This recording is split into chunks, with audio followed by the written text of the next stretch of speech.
Cabinet division के कानून हैं, उसके तहत आप तोशा खाना से गाड़ियाँ और नवारदात जो है जिसे आप इंटीज कहते हैं वो नहीं लेके जा सकते। पहला कानून ये है। और इसमें 20% जो है पहले हमारी हुकूमत से पहले PTI से पहले 20% आप किसी गिफ्ट की कीमत अदा करके आप उसको ले जा सकते थे। 18 दिसंबर 2018 को इस 20% को बढ़ाकर 50% कर दिया गया ताकि ख़जाने में ज़्यादा से ज़्यादा पैसा आ सके। ये वो दो मोटी बातें हैं जिसको आपने जहन में रखना है। अभी जब इमरान खान साहब बाहर जितने मुल्की दौरों पे गए तब ये बात याद रखने वाली है कि वहाँ पे तोहफे जो हैं वो वहाँ पे एक प्रोटोकॉल ऑफिसर डिटेल होता है एम्बेसी की तरफ से, जो वहाँ की मुल्क की एम्बेसी हमारी होती है। वो प्रोटोकॉल अफसर जो है वो कंडक्ट करवाता है और MS टू प्राइम मिनिस्टर जो है वो तमाम चीज़ों को डील करता है, वही हैंडल करता है। और वहाँ पे जब भी कोई तोहफे दिए जाते हैं तो वो उस प्रोटोकॉल ऑफिसर एक लिस्ट बनाता है और वो लिस्ट जो है मिनिस्ट्री ऑफ फॉरेन अफेयर्स को जाती है, कैबिनेट डिवीजन को जाती है और MS को उसकी कापी दे दी जाती है। और MS उन तोहफ़ों को लेके वापस मुल्क के अंदर आते हैं। मिलिट्री सेक्रेटरी जो है क्योंकि इज़ अ प्रोटोकॉल ऑफिसर। इसमें ये नहीं होता कि प्राइम मिनिस्टर अपने बक्से में डाल के लेके आ गया या मिसेस प्राइम मिनिस्टर उसको उठा के लेके आ गई। ये गलत है, ऐसा नहीं होता।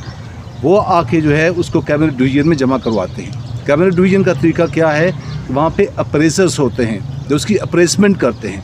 2 अप्रेजर कम से कम अप्रेसमेंट करते हैं। उनका फ़र्क अगर 25% से ज़्यादा हो तो तीसरा अप्रेजर अप्रेसमेंट करता है। इसमें FBR के अप्रेजर भी होते हैं और बाहर से भी लिए जाते हैं। 75 साल तारीख़ के अंदर कभी इस तखमीने को कैबिनेट डिवीजन को चैलेंज नहीं किया गया। ये पहली दफ़ा कहा गया कि जो तोहफे वहाँ से आए उनकी कीमत कम लगाई गई। और कीमत लगाने वाला कौन था जिससे लगवाई गई?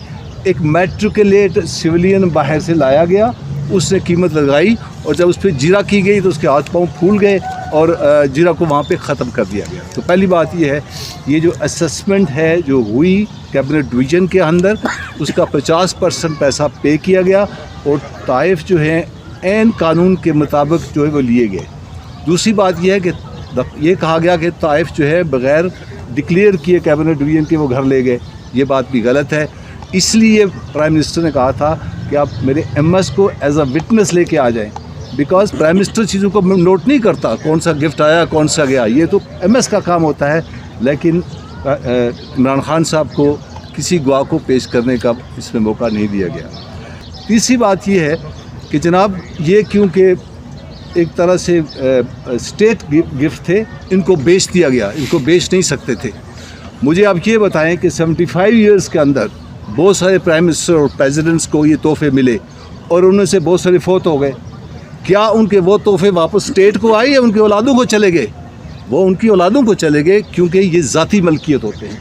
अगर वो स्टेट होते, स्टेट गिफ्ट्स होते तो वो वापस आते। तो ये तीसरा इल्ज़ाम भी गलत है कि जनाब ये स्टेट गिफ्ट था, इसको बेचना नहीं चाहिए था। पहला इल्ज़ाम कि इसकी एस्टिमेशन गलत है, अभी सही लगाई गई जो कि लाखों में थी या करोड़ों में थी, इसको अरबों में लगवा दिया गया।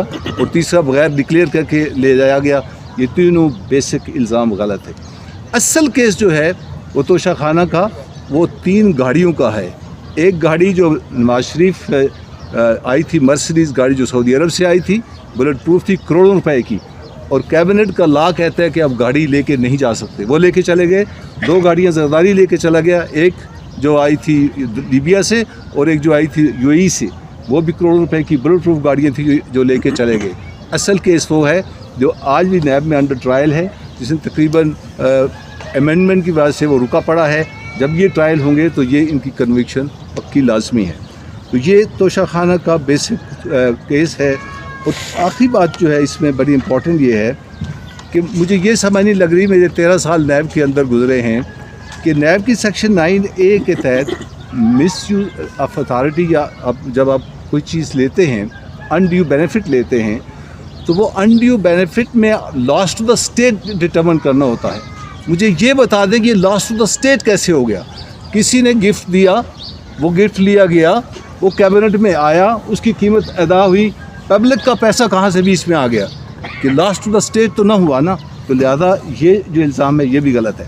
और जितने भी तोहफे आए उसकी कीमत किसने अदा की? क्या बुशरा बेगम ने की या इमरान खान साहब ने की? इमरान खान साहब ने अगर उसकी कीमत अदा की और वो उन्होंने अपनी बेगम को दिए तो बुशरा बेगम इसमें मुजरम कैसे बनती हैं? और उनको सज़ा कैसे दी गई। ये मोटी मोटी बातें हैं, मैं इस केस के बाकी डिटेल में नहीं जाऊँगा टाइम की कमी की वजह से।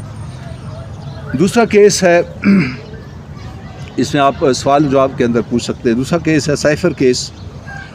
ये 77 पेजेस का तकरीबन डिसीजन है और इसमें 25 गवाह पेश किए गए और ये जो 25 गवाह हैं इसमें हमारी तरफ से एक गवाह भी पेश नहीं हुआ और इन गवाहों के ऊपर जिरा भी करने नहीं दी गई। मैं चंद एक गवाहों का जो है वो यहाँ पे अहाता करता हूँ डिफेंस पॉइंट ऑफ व्यू से, आपको खुद ही पता चल जाएगा कि साइफ़र केस के अंदर कितनी जान है। पहले इसकी टेक्निकलिटी को देख लें। ये जो अमेंडमेंट की गई, ये 1923 का कानून है, अंग्रेज़ों का बना हुआ हाकिमों का महकूमों के लिए। इसको अगस्त 2023 में आके अमेंड किया जाता है। अगस्त 2023 में क्यों अमेंड किया जाता है?